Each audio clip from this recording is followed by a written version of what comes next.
Pernahkah kamu membayangkan, kalau uang tiba-tiba masuk ke dompet digitalmu, tanpa tahu dari mana asalnya? Sebuah kebahagiaan kecil yang terasa seperti rezeki tak terduga. Tapi tahukah kamu, tidak semua pemberian itu benar-benar berkah. Di balik saldo yang bertambah, ada cerita yang mengintai, ada jiwa yang mungkin belum tenang, ada dunia lain yang bisa saja sedang menagih kembali. Inilah kisah seorang pemuda yang hidupnya berubah karena e-wallet yang terisi sendiri dari dunia lain. Sebelum memulai kisahnya, pasang earphone-mu, biar horornya terasa lebih nyata. Kalau kamu suka cerita kayak gini, jangan lupa like, komen, subscribe, dan share ke teman-temanmu. Lorong Misteri selalu punya kisah yang siap bikin bulu kuduk merinding. Malam itu, suasana kamar Raka hening. Hanya terdengar kipas angin berputar pelan dan suara notifikasi HP yang tiba-tiba berbunyi. Raka yang sedang rebahan langsung meraih ponselnya. Layar menyala, menampilkan sesuatu yang bikin alisnya mengernyit. Saldo e-wallet miliknya bertambah Rp500.000. Tanpa ada keterangan pengirim. Lah, siapa yang transfer malam-malam gini? Gumamnya pelan, matanya menatap layar dengan bingung. Ia coba buka detail transaksi. Tapi anehnya, kolom pengirim hanya tertulis, tak dikenal. Raka sempat tersenyum kecil. Wah, rezeki nomplok, nih, katanya sambil menutup layar ponsel. Namun, di luar kamar, angin bertiup lebih kencang. Tirai jendela bergerak sendiri, seakan ada sesuatu yang ikut masuk bersama uang itu. Dan malam itu, tanpa ia sadari, hidup Raka baru saja berubah. Keesokan paginya, Raka bangun dengan wajah segar. Ia membuka HP sebelum berangkat kerja. Lagi-lagi, notifikasi e-wallet berbunyi, kali ini bukan Rp500.000, tapi Rp1.000.000. Raka mengucek mata, memastikan ia tidak salah lihat. Detail transaksi lagi-lagi hanya tertulis, tak dikenal. Raka langsung chat temannya, Dimas. Dim, ada yang aneh. E-wallet gue tiba-tiba keisi sendiri, padahal nggak ada yang transfer. Balasan Dimas cepat masuk. Hahaha, ya udahlah, jangan ditolak rezeki. Siapa tahu ada orang baik hati yang salah kirim. Raka terdiam. Baginya, terlalu kebetulan kalau sampai 2 kali. Apalagi, jumlahnya makin besar. Di luar, langit mendung. Seakan ikut menegaskan bahwa rezeki ini tidak datang tanpa alasan. Sore itu, Raka memutuskan menggunakan uang misterius itu untuk mentraktir ibunya makan malam di warung sederhana. Ia tersenyum lega melihat ibunya bahagia, menikmati nasi goreng hangat dengan sambal yang pedas. Namun tiba-tiba, seorang ibu tua dengan pakaian lusuh berjalan mendekat. Matanya kosong, wajahnya pucat seperti orang sakit. Ia berhenti tepat di samping meja Raka, lalu menatap tajam ke arahnya. Dengan suara parau, ia berbisik lirih. Itu bukan uangmu, nak, itu uang kami. Raka langsung tertegun, sendoknya terhenti di udara. Ibu, maksudnya apa? Tanyanya dengan suara gemetar. Namun ketika ia menoleh lagi, ibu tua itu sudah menghilang. Padahal, barusan ia berdiri hanya sejengkal darinya. Senyum di wajah Raka pun hilang. Uang itu ternyata membawa sesuatu yang tidak terlihat. Malam berikutnya, Raka berusaha tidur lebih awal. Namun tepat pukul 12, suara notifikasi e-wallet kembali membangunkannya. Dengan jantung berdebar, ia membuka layar ponselnya. Saldo bertambah lagi. Kali ini jumlahnya jauh lebih besar, Rp3 juta. Tidak ada nama pengirim. Hanya satu tulisan yang membuat bulu kuduknya meremang. Tak dikenal. Sejak malam itu, Setiap tengah malam, notifikasi selalu datang. Bukan lagi ratusan ribu, tapi jutaan rupiah.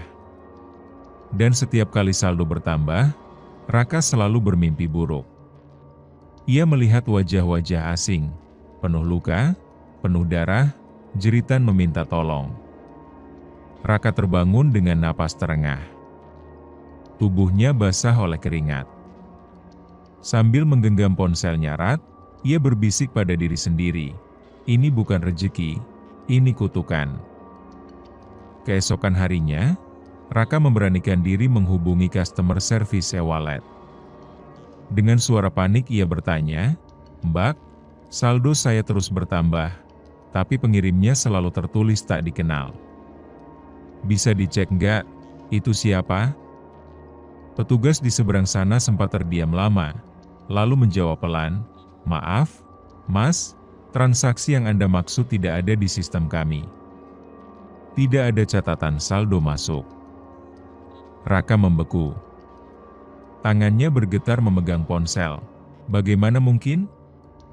Saldo saya jelas bertambah," katanya setengah berbisik.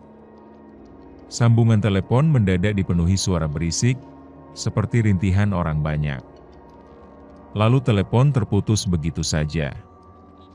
Raka terduduk lemas. Saat itulah ia sadar, uang yang masuk ke e-walletnya bukan dari dunia manusia. Malam itu, Raka duduk di depan meja belajarnya.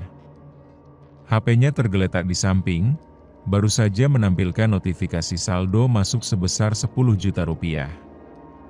Jumlah yang bagi banyak orang terasa seperti mimpi, tapi bagi Raka, justru jadi mimpi buruk. Saat ia mengangkat wajah, matanya tanpa sengaja menatap cermin di sudut kamar. Dan di sana, terpantul sosok wanita berambut panjang, berdiri tepat di belakangnya. Kulitnya pucat, matanya kosong, bibirnya bergetar. Perlahan, sosok itu berbisik, "Uang itu adalah nyawa kami. Kembalikan." Raka menjerit dan menoleh cepat ke belakang. Kamar itu kosong. Tidak ada siapapun. Namun ketika ia menatap layar HP-nya lagi, notifikasi baru muncul. Saldo bertambah, seakan sosok itu baru saja membayar sesuatu dengan kehadirannya. Ketakutan mulai menguasai Raka. Malam itu ia mencoba menghapus aplikasi e-wallet dari ponselnya, namun anehnya, meski sudah ditekan tombol hapus, aplikasi itu tidak hilang. Bahkan setelah HP di-restart, ikon aplikasi muncul lagi, dengan saldo yang makin besar. Kini totalnya mencapai 50 juta rupiah. Jumlah yang seharusnya membuat siapapun senang, tapi justru membuat tubuh Raka semakin lemah. Wajahnya pucat, matanya sayu, seolah ada energi yang tersedot dari dalam dirinya. Ibunya mengetuk pintu kamar. "Raka, kamu sakit? Wajahmu pucat sekali, Nak." Raka memaksakan senyum, "Aku baik-baik saja, Bu." Padahal dalam hatinya, ia tahu, setiap notifikasi baru adalah tanda bahwa nyawanya sedikit demi sedikit sedang ditagih. Dalam keputusasaan, Raka mendatangi seorang kiai tua di kampungnya. Dengan tubuh gemetar, ia menceritakan semua kejadian, saldo yang bertambah, mimpi buruk, hingga bayangan wanita di cermin. Kiai itu terdiam lama, menatap Raka dengan sorot mata dalam, kemudian ia berkata pelan, "Uang yang kamu terima itu bukan rezeki. Itu adalah bagian dari ritual pesugihan." Raka terperanjat. "Pesugihan?" ulangnya terbata. Kiai mengangguk, "Ada orang yang menukar nyawa dengan harta. Dan arwah yang tersiksa itu, menitipkan uangnya padamu. Maka mereka tidak tenang, jasadnya bahkan sudah hilang. Yang kamu terima bukanlah rezeki, tapi hutang dari dunia lain." Raka membeku. Dadanya sesak. Ia baru sadar, selama ini ia bukan diberi, tapi sedang ditarik masuk ke perjanjian gelap yang bukan miliknya. Dengan wajah pucat, Raka memohon, "Kiai, apa yang harus saya lakukan? Saya nggak mau uang ini lagi." Kiai menatapnya dalam, lalu berkata tegas, "Kalau begitu, kembalikan. Jangan dipakai untuk dirimu. Sedekahkan semua untuk anak yatim, agar arwah yang terikat itu menemukan jalan pulang." Awalnya Raka ragu. Jumlahnya terlalu besar, puluhan juta. Tapi semakin lama ia diam, tubuhnya semakin lemah, seperti ada yang terus menghisap nyawanya. Dengan sisa tenaga, ia membuka aplikasi itu. Jari-jarinya bergetar saat mentransfer seluruh saldo menuju rekening sebuah panti asuhan. Tetesan air mata jatuh dari matanya. Bukan karena kehilangan uang, tapi karena sadar, selama ini ia hampir terjerat dalam keserakahan yang bukan miliknya. Malam itu, untuk pertama kalinya, notifikasi e-wallet tidak lagi berbunyi. Kamar terasa hening, dan dadanya terasa lebih ringan. Hari-hari Raka perlahan kembali tenang. Tidak ada lagi notifikasi tengah malam. Tidak ada lagi bayangan menyeramkan di cermin. Namun ada satu hal yang selalu ia ingat, rasa dingin di tubuhnya saat saldo itu terus bertambah, dan bisikan lirih yang menagih kembali. Kini, setiap kali ia membuka e-wallet, hatinya bergetar. Ia sadar, tidak semua pemberian adalah rejeki. Ada yang datang untuk menjerat, ada yang datang membawa musibah. Raka belajar, rejeki sejati hanyalah yang lahir dari kerja keras, doa, dan ridho orang tua. Bukan dari jalan gelap, bukan dari sesuatu yang tak jelas asal-usulnya.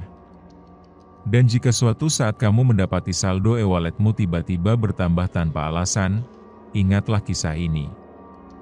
Mungkin saja, ada tangan tak terlihat dari dunia lain yang sedang menagih balasan. Prime, terima kasih sudah mendengarkan kisah ini sampai habis. Jangan lupa like, komen, subscribe, dan share ke teman-temanmu. Lorong Misteri akan selalu punya kisah yang siap bikin bulu kuduk merinding, dan jika mau request judul cerita, silahkan komen di kolom komentar di bawah. Kami akan buatkan untuk kalian.